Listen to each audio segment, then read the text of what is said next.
Namaskar, Jai Shri Krishna. Articulating text 23 of chapter 7, Knowledge of the Absolute of Shrimad Bhagavad Gita.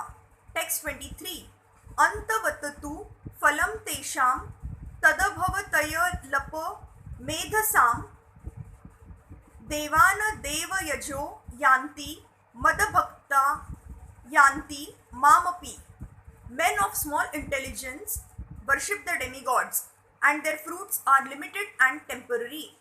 Those who worship the demigods go to the planets of the demigods, but my devotees ultimately reach my supreme planet. Some commentators on the Bhagavad Gita say that one who worships a demigod can reach the Supreme Lord, but here it is clearly stated that the worshippers of demigods go to the different planetary systems where various demigods are situated, just as a worshipper of the sun achieves the sun or a worshipper of the demigod of the moon achieves the moon.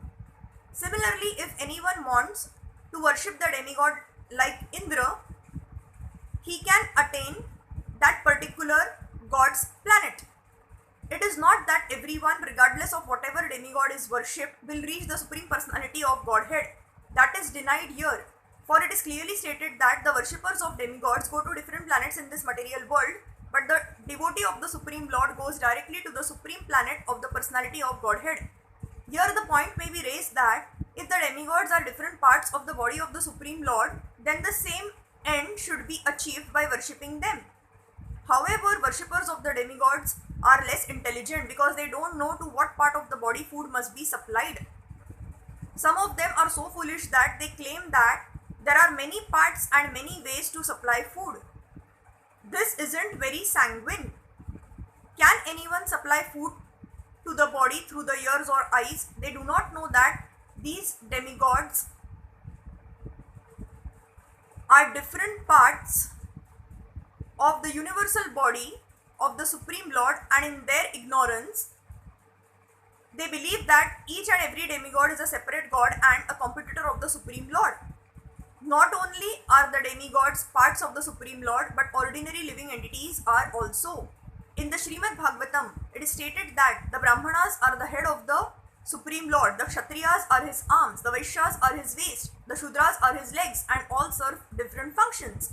Regardless of the situation, if one knows that both the demigods and he himself are part and parcel of the Supreme Lord, his knowledge is perfect. But if he does not understand this, he achieves different planets where the demigods reside. This is not the same destination the devotee reaches. The results achieved by the demigods' benedictions are perishable, because within this material world, the planet, the demigods and their worshippers are all perishable. Therefore, it is clearly stated in this verse that all results achieved by worshipping demigods are perishable, and therefore such worship is performed by the less intelligent living entity, because the pure devotee engaged in Krishna's consciousness in devotional service of the Supreme Lord achieves eternal blissful existence that is full of knowledge. His achievements and those of the common worshipper of the demigods are different. The Supreme Lord is unlimited, his favor is unlimited, his mercy is unlimited. Therefore, the mercy of the Supreme Lord upon his pure devotees is unlimited. Thank you.